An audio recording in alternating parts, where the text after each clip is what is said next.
Hello there, Karlijn Jacobs. Hey, Welcome to the Angie. Red Couch. Great to see you. Thank you for having me on your beautiful couch. It's a total pleasure. We only got introduced to each other, I would say maybe 6 months ago. Yeah, you're probably right. Yeah, and I heard of you from different angles. And yeah, and then we got to talk. And it's a very interesting concept that you have. So why don't you tell our viewers here a little bit more about why you do what you do? What is Expat Valley all about? Yeah, I would love to. So, in my work life, I refer to my role as the Ombudsperson for international children, and the terminology actually derives from Old Nordic, Norse, or Scandinavian language. I think that's the summary I'm going for. And what it means is that it's the type of role that stands up for the well-being of fill in the dots. So in my case, the well-being of international children, and even beyond that, I cater to the well-being of international families. Expat Valley is a social enterprise, and I think that aligns with this ombudsperson positioning. Of course, within the context of our organization, we offer services, but most importantly, we work according to this formula that I found on the internet. I didn't come up with this myself. The formula states that awareness plus action equals change.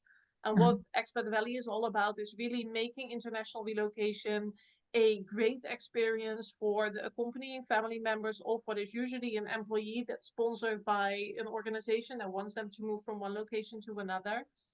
Because what we observed is that while there's great care and great investments being put into internationally mobile people, into the global workforce, so to say, their family members are often an overlooked element in the international relocation. Whereas if you look at the data, if you listen to the tons of anecdotal evidence that's out there, and I have a couple of personal stories to tell in that capacity as well, but the accompanying family members of internationally mobile employees play a great role in the success of international assignments or international transfers. So that's what our daily life is all about, and that's what I enjoy doing most.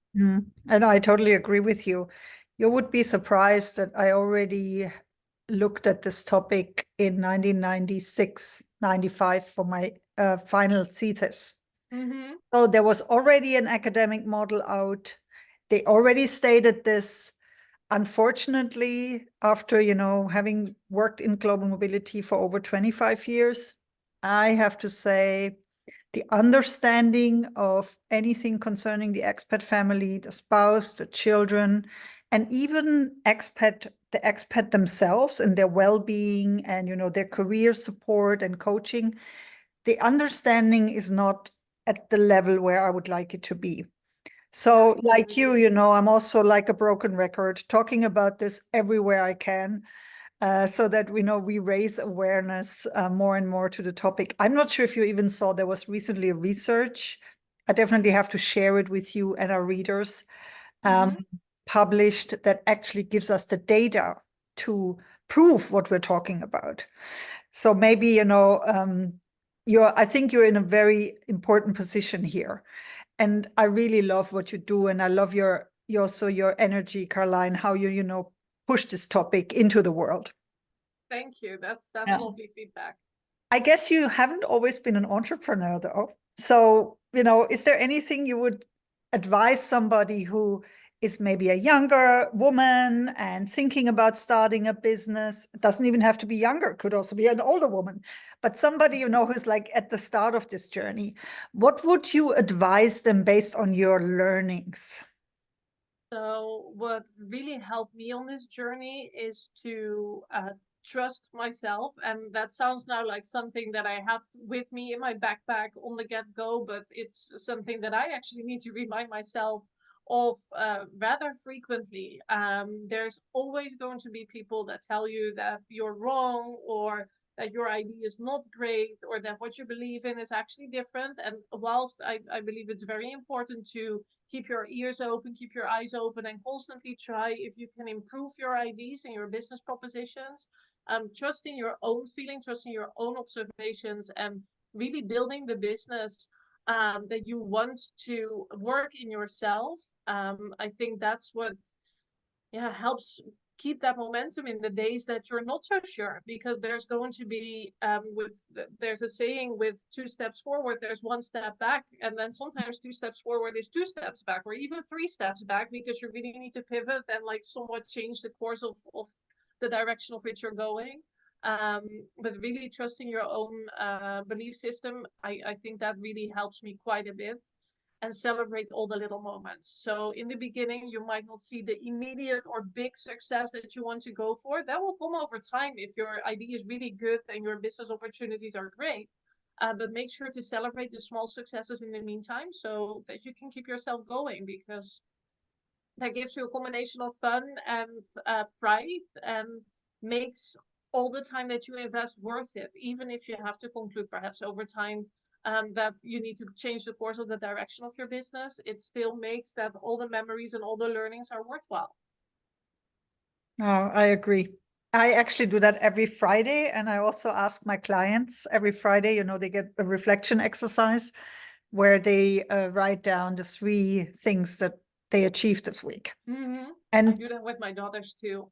And it really helps, you know, to just put yourself into that mindset where every week, you know, there's something to celebrate. There is, yeah. Absolutely. But sometimes you really have to write it down and really think about it, especially if you had, like, you know, 1 or 2 setbacks, or a conversation that sort of gave you the impression that maybe you are alone with your view in the world, or your view of the world.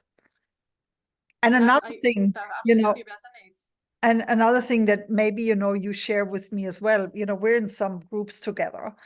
And I think it really helps to have this sisterhood and, you know, this sort of community of people who think alike.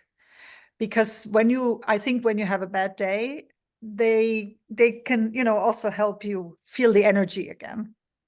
Absolutely. So speaking of groups, and there's my favorite topic, you know, the social media. Like I think we're all agreeing that it is absolutely important in the beginning, at least, of a business, but also later, to always be very present and show yourself and create good content. Where is your favorite platform? Where do you hang out the most? So I think I spend my time, most of my work focused time is on LinkedIn, if not all of it. I don't think I use any other social media platforms for work.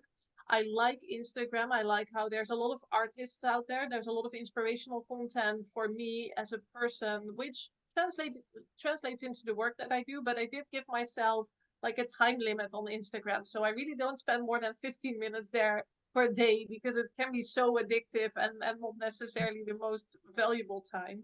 And then on LinkedIn, I love to engage with people that represent different types of expertise that are relevant to internationally mobile families. As you can imagine, education is important to them, multilingualism, multiculturalism, their general well-being. So as much as possible, I try to connect and follow content creators that publish that kind of information. And then in the global mobility industry, we're quite lucky that there's a few organizations that really build a proposition of thought leadership. So the REST Forum is a place where I love to follow their content. They don't publish as frequently, but what they publish is always evidence-based. There's research behind their publication. So that's another place that I love to follow. Good, great stuff. Are you attending any conferences this year? What is on the agenda? I'm actually working on a proposal for the Worldwide ERC conference in October. Oh, So wow. it looks like I might be speaking on that one. So that would be great. It would be my first time to go, and having a platform at the same time for the topic I care so deeply about would be an amazing opportunity. That's a great idea. Well, I wish you all the best. I hope that works out. And is there anything else that, you know, you want to talk about? So being a social enterprise, really advocating for the change that we love to see. One thing that we recently launched is like an Ask Me Anything for lack of any other words, features. So I both have a Calendly link that is available to anybody. So perhaps we can put that in the session notes. What it does is that it gives you direct access to my agenda. If you have any type of question relevant to a family's relocation experience, and whether that is because you're working in global mobility and you have a family that's about to move, or there's a family that's already living abroad and they're contacting you because they have a problem or an issue and you're not sure what your next step should be, then that Ask Me Anything feature gives you access to my calendar. It's like a 15-minute chat, and we can figure out together like how to move forward with what it is that you're confronted with. And we do similar sessions through LinkedIn events out of the top of my head, every 2 weeks on a Tuesday. So there's a half-hour session for people to ask their questions and or listen to the questions that other people are asking. So this bi-weekly event is really tapping into like what's happening this time of the year. So what we currently see, it's April now. This is when a lot of families start thinking about the upcoming summer holidays if they're in the Northern Hemisphere, and summer holidays tend to be the ideal time to relocate a family. So what we're seeing is that first initiations are coming in for our family support services, and there's interactions between the business and global mobility and internationally mobile families about potential repatriations or cross postings happening over those same months. And then if you're at our LinkedIn events anyway, you might also want to check out our inspiration sessions. I love to educate. I think for a long time, I used to say that I didn't want to follow into my parents' footsteps. Both of them are teachers. So I think in my career ambitions, I was going to be anything but a teacher, and nothing against my parents' ambitions, but somehow it didn't fit me well. And the joke is on me because it's one of the things that I actually love doing most, sharing the work that I do, making it relevant for people, working in the support of internationally mobile employees with families. So we have inspiration sessions usually on a monthly basis. Our next one is going to be all about assignment planning. So how can you do assignment planning as far as there is flexibility in that, in a as family-friendly manner as possible. Fantastic. That sounds amazing. And these LinkedIn sessions, are they live or how do they work? Yeah, they're live. So if you go to the Expat Valley LinkedIn page, there's this button towards the events, and that's where the upcoming events are always listed. So usually we have the next Ask Me Anything session and the next inspiration session already listed through there, and then you can simply register.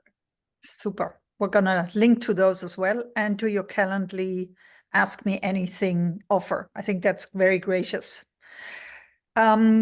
Well, Karlijn, I wish you all the best, and hope this works out, and keep us posted also on the work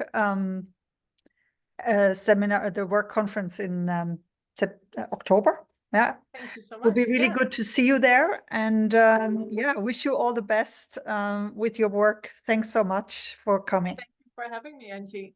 Speak soon. Bye-bye. Soon.